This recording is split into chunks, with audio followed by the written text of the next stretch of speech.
Graças a paz, irmãos, bom dia. Hoje, dia 24 de setembro, nós estamos no projeto Vida com Deus. Já iniciamos o livro de Ezequiel e hoje nós falaremos de Ezequiel do 13 ao 16. Bom dia, irmãos e irmãs. Como a Fábio disse, nós já começamos, né, na segunda-feira, no dia 21, com a pastora Priscila. Depois, na terça-feira, na sequência, nós tivemos o Ademar. E ontem foi a fala do pastor Natanael. Hoje nós vamos entrar aqui no mérito, então, do 13 ao 16. Nós já tivemos a oportunidade de falar a respeito do que é um profeta. Né? O profeta, na verdade, ele é um porta-voz, né? Ele é um ouvinte, ele proclama a palavra do Senhor. E nós chegamos a falar a questão da vidência, que o profeta também é um vidente. E aqui no caso de Ezequiel isso fica muito claro, né? A pastora Priscila falou do começo do livro aí, e ali já de pronto, no capítulo 1, nós já vemos uma questão de uma visão do sobrenatural de Deus acontecendo para que Ezequiel levasse a mensagem do Senhor. Como a pastora Priscila disse, ele era da tribo de Levi, portanto era um levita e ele seria, de qualquer forma, sacerdote. Né? Muito bom. Então vejam bem, ele é ouvinte, ele é participante, ele é vidente, e nós verificamos que ele, além de tudo isso ainda, Deus entra com a palavra dele e diz para Ezequiel: coma a palavra. Nós já vimos essa figura de linguagem, né? Nós devemos comer a palavra. Salmos 40, no versículo 8, ele diz que a palavra está no coração. Então, a questão de ingerir é porque nós precisamos ter a palavra no coração. Nós precisamos assimilar aquilo que Deus está passando. O profeta precisa fazer isso, viver a isso, acreditar nisso para ele poder ser o porta-voz de Deus. Né? Então, também nós vimos em Jeremias 36, de 2 a 4, Deus determina que o profeta escreva. Né? Aqui ele está determinando a Ezequiel que ele coma. Lá ele determinou a Jeremias que Jeremias escrevesse. Né? Ele deu ordem, ditou, Baruque escreveu e foi e leu. Nós vimos isso no livro passado.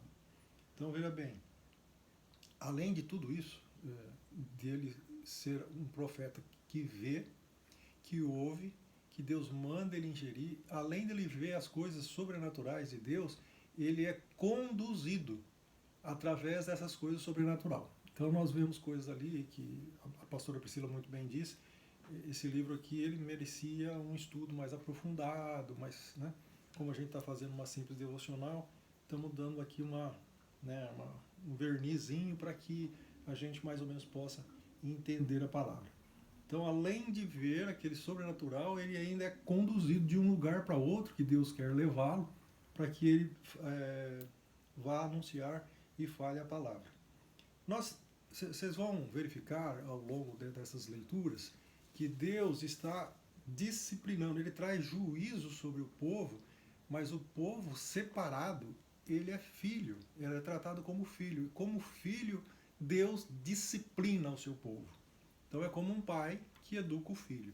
Então ele traz juízo verdadeiramente sobre o seu povo, conforme vocês já estão lendo desde 3 dias atrás.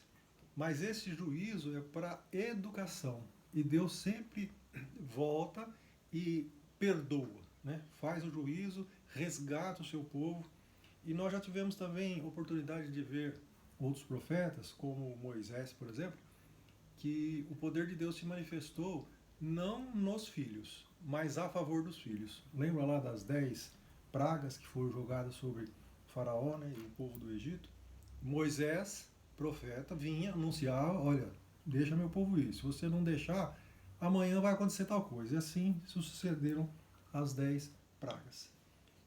Nesse nosso trecho de hoje, nós temos aqui no capítulo 13, ele fala da condenação dos falsos profetas. No 14, a condenação dos idólatras.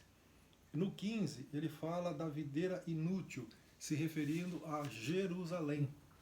E no capítulo 16, essa é uma passagem diferenciada no livro de Ezequiel. Ela é a passagem mais infame e a passagem é a profecia mais longa. Ela tem 63 versículos. Aqui, nós vemos que é aquilo que eu falei da questão de Deus disciplinar os seus filhos para educá-lo.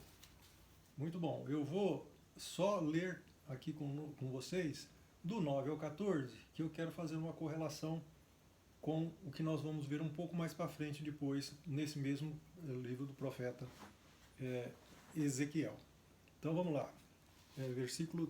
Capítulo 16, o versículo 9 ao 14. Ele diz assim: Eu lhe dei banho com água, e ao lavá-la limpei o seu sangue e a perfumei. Pus-lhe um vestido bordado e sandálias de couro. Eu a vesti de linho fino e a cobri com roupas caras. Adornei-a com joias, pus braceletes em seus braços e uma gargantilha em torno do seu pescoço. Dei-lhe um pendente, pus brinco em suas orelhas e uma linda coroa em sua cabeça. Assim você foi adornada com ouro e prata. Suas roupas eram de linho fino, tecido caro e pano bordado. Sua comida era a melhor farinha, mel e azeite de oliva. Você se tornou muito linda e uma rainha. Sua fama espalhou-se entre as nações por sua beleza, porque o esplendor que eu lhe dera tornou-a perfeita a sua formosura. Palavra do soberano, o Senhor. Aqui ele está se referindo, então, a Israel. Ele levou Israel a uma condição perfeita, de perfeição.